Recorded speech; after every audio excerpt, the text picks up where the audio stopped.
안녕하세요. 저는 김영편입 신촌의학대 전문관에서 연세대학교 생명공학과 고려대학교 생명공학부 일반 편입에 합격한 김윤형입니다.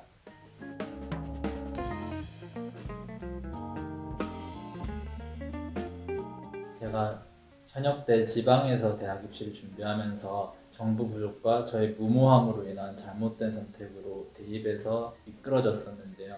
그래서 상위권 대학에 대한 미련이 남아 있었던 게 이유가 될 수 있을 것 같습니다.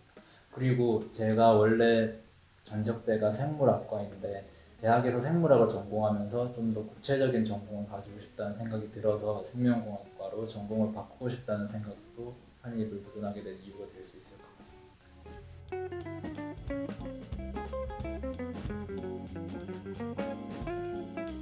저는 미트, 디트, 피트 준비 경험이 없었기 때문에 지필고사가 저도 막막했었는데 다행히 지하철로 이동할 만한 거리에 학원이 있어서 학원에 전적으로 의존하면서 복습 위주로 공부했습니다. 개인적으로 학원을 통해서 공부했던 게 좋았던 점은 기출문제나 자료들이 원래는 학교에서 공개를 하지 않기 때문에 복기된 문제를 따로 구매하거나 구하는 방법을 동원했어야 했는데 김영 편입에서는 10년치가 넘는 복기 자료를 제공해서 따로 기출 문제를 구할 필요가 없었던 점이 좋았습니다.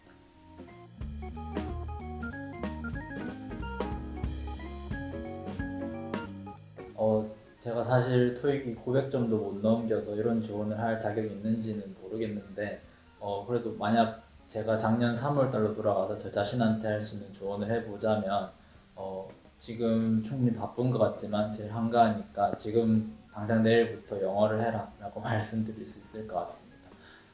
공인영어는 최대한 빨리 시작하시고 하반기에는 학원 수업에 충실히 하는 게 더 좋은 선택인 것 같습니다.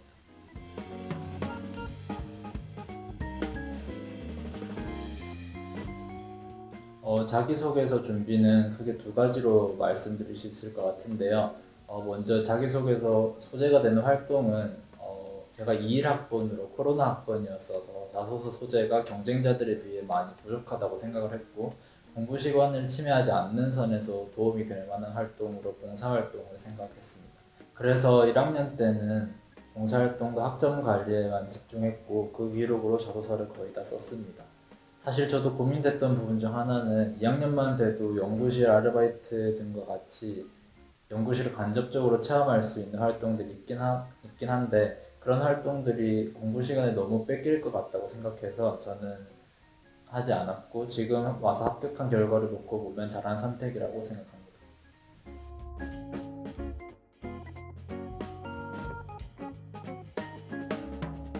저는 편입시험은 공인된 시험이 아니라서 지문에 익숙해질 필요도 있고 지엽적인 문제들이 많이 나와서 개념보다는 문제풀이에 집중하는 게 좀 더 효율적이라고 생각해요.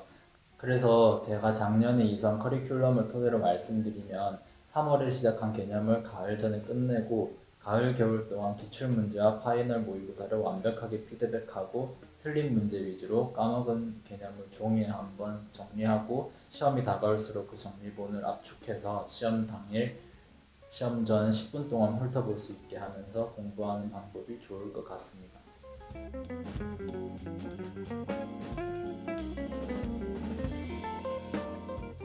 이 부분은 제가 편입생을 선발하는 교수님이 아니어서 함부로 말씀드리기는 어렵고요.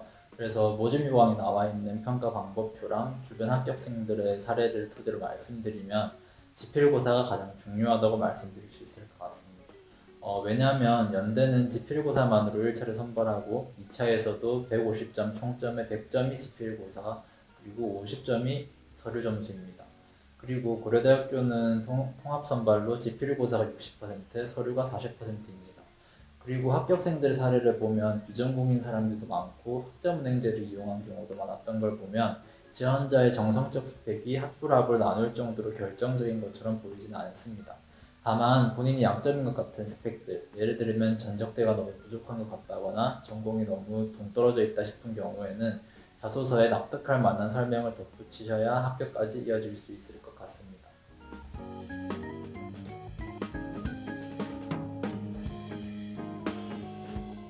저는 9월 달에 2학기 개강하면서 힘들었던 것 같습니다. 방학 동안에 영어가 어느 정도 정리가 될 줄 알았는데 생각보다 점수가 안 나와서 학교랑 학원 수업 듣고 나서는 영어만 하느라 지필고사에도 자신감이 떨어지게 되면서 전반적으로 합격에 대한 자신감이 사라지게 됐고 지필고사 공부에 손이 더 안 가게 되고 시간을 허비하게 됐던 것 같아요. 극복 방법은 등산이나 러닝같이 땀나게 운동하는 것이 좋은 것 같습니다. 그리고 이건 제가 쓴 방법인데 연속해서 딱 이틀 동안만 완벽한 하루를 살아보기로 노력하기가 좀 효과를 봤어요. 예를 들면 30분 일찍 일어나서 평소에 안 하던 러닝 같은 것도 괜히 한번 하고 샤워하고 도서관 가서 막 3, 4시간씩 집중도 해보고 이런 식으로 초심 찾아보기가 좀 도움이 됐습니다. 그리고 슬럼프랑 우울해지는 건 체력적인 문제인 경우가 사실 대다수라서 홍삼이나 비타민을 잘 챙겨 드시는 것도 도움이 될 것 같습니다.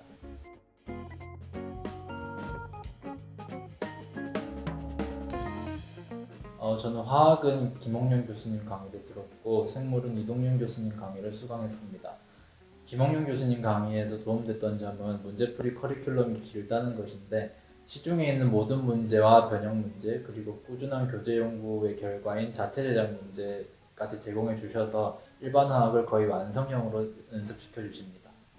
이제 와서 하는 이야기지만 저는 사실 학교 생활과 영어를 병행하면서 따로 공부할 시간이 없다는 핑계로 10월부터는 강의 복습만 겨우 하고 심지어 학교 시험 기간에는 그마저도 못할 때도 있었는데요.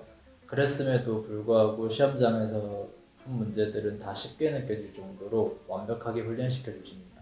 이동윤 교수님 강의는 딱 시험 범위에 맞는 개념의 양을 강의해 주시고 문제풀이 커리큘럼이 긴 게 장점이었습니다.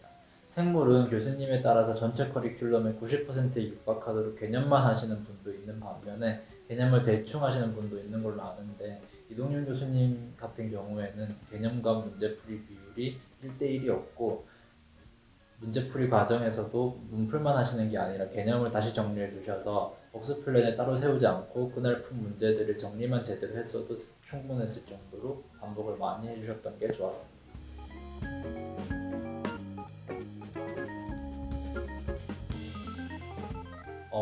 저는 이동윤 교수님과 김홍윤 교수님의 파이널 과정이 정말 좋았습니다.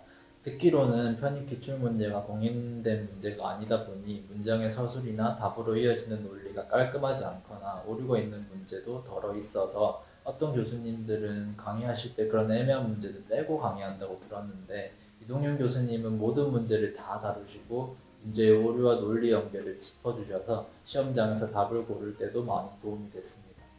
그리고 화학은 항상 나오는 굵직한 주제들 말고도 지엽적인 문제들이 덜어 나오는데 김홍룡 교수님께서는 시중에 나와 있는 일반 화학 교재를 전부 세세히 보시면서 구석에 있는 지엽적인 부분들까지도 파이널 모의고사에 실어주셔서 남들은 못 풀었을 만한 적중 문제 대비에도 도움이 됐습니다.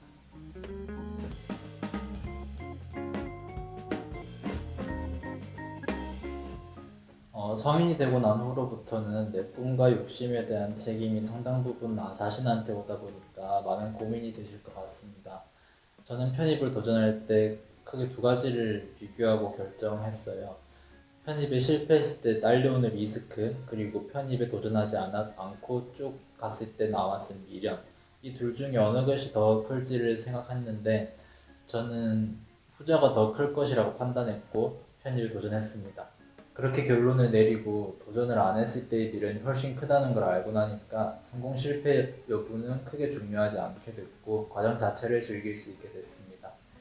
연고대 편입은 시작하고 끝까지 가기만 해도 90%는 먹고 들어가는 거라고 생각합니다.